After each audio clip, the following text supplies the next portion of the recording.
Seperti yang kita ketahui, bahwasanya nenek moyang kita merupakan seorang pelaut yang hebat dan tangguh. Maka tidak heran jika terdapat banyak jenis kapal tradisional yang dimiliki. Hal ini dapat dilihat dari ragam dan bentuk kapal mulai dari Sabang hingga Merauke. Berikut ini beberapa jenis kapal tradisional yang menjadi bukti bahwa kebudayaan maritim Nusantara telah berlangsung sejak lama.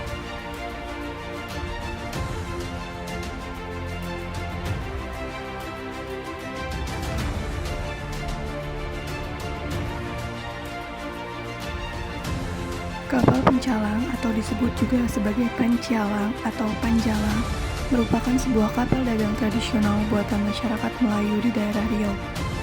Kata pencalang memiliki akar kata yang sama dengan lancang. Lancang sendiri merupakan sebuah kapal yang dinahkodai oleh Sultan di daerah Riau, Palembang, hingga Langkat dan beberapa kerajaan Melayu. Juga menggunakan lancang untuk berperang ataupun untuk menjelajahi lautan. Biasanya, pencalang akan mendampingi kapal lancang di kedua sisi yang akan dipimpin oleh laksamana. Selain itu, pencalang digunakan untuk berdagang dari Selat Melaka menuju ke daerah Rumpun Melayu.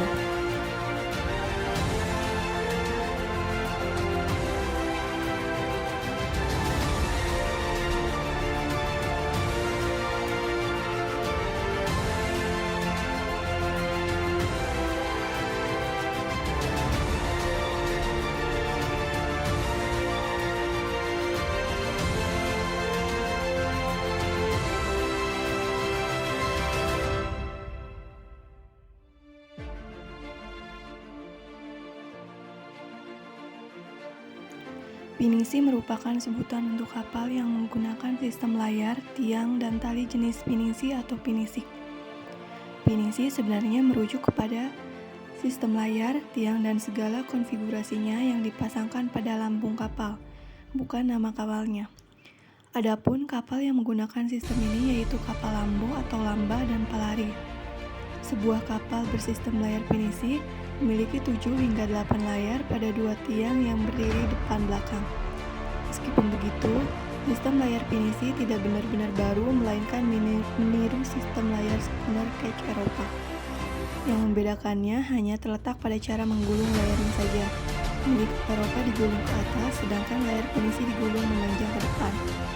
Selain itu, kapal ini tidak menggunakan perekat dan hanya dihubungkan antara kayu yang satu dengan yang lainnya dengan menggunakan pasak kayu.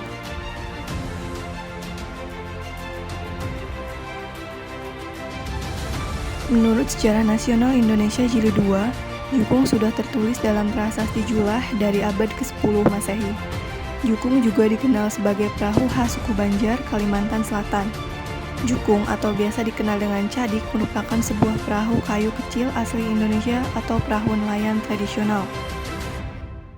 Pembuatan jukung dimulai ketika penjuru Kalimantan masih berupa hutan lebat, yang kemudian memunculkan ide untuk membuat sebuah perahu dari suku Dayak dan Melayu Banjar. Jukung kemudian digunakan untuk transportasi dalam kegiatan sehari-hari.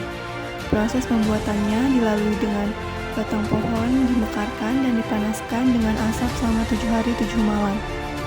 Banjarmasin biasanya menggelar festival jukung hias setiap tahunnya.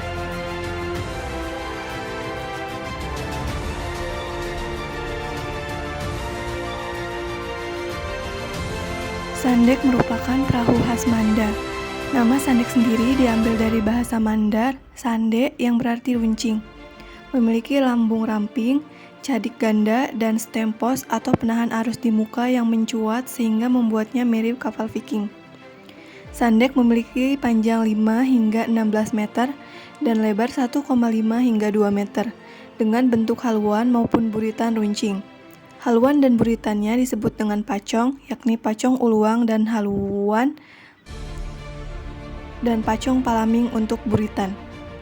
Kapal ini terkenal dengan kecepatannya yang mencapai 40 km per jam dan biasanya digunakan untuk berburu hasil laut seperti ikan tuna. Konon, Sandek menjadi kapal tradisional tercepat. Kemunculan kapal ini diperkirakan pada tahun 1930-an di desa Pambusuang, salah satu desa pelaut di Kecamatan Balanipa. Beberapa tahun terakhir, Sandek diperlombakan dalam ajang kecepatan. Biasanya diadakan pada bulan Agustus sembari merayakan kemerdekaan Indonesia. Ajang ini dilakukan setiap tahunnya oleh Sulawesi Barat dan Sulawesi Selatan dengan tujuan untuk melestarikan Sandik.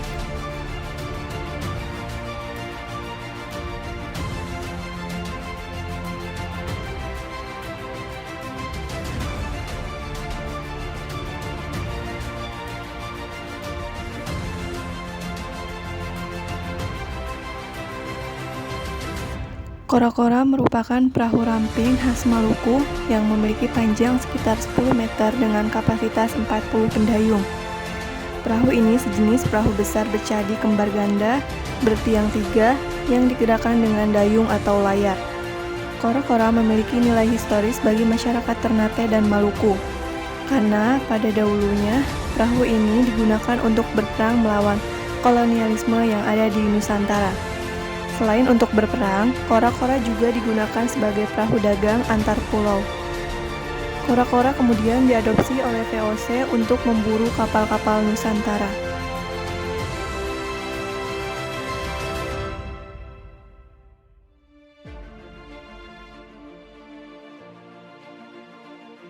Kaum pemburu paus di Nusa Tenggara Timur menjadikan pedang sebagai perahu identitas mereka. Di bagian kapal terpasang papan atau bambu sebagai pijakan bagi para lemafa atau juru tikam untuk meloncat dan menusukkan tempuling atau tombak ke tubuh paus. Perburuan paus dilakukan pada musim leva atau musim laut sekitar bulan April hingga Oktober. Sampai sekarang, perburuan paus masih disaksikan sebagai bagian dari atraksi budaya dan bukan merupakan bagian dari pembunuhan besar-besaran terhadap paus. Itulah beberapa jenis perahu tradisional yang ada di Indonesia. Perahu-perahu tersebut hanya sebagian kecil dari banyaknya perahu-perahu buatan Indonesia.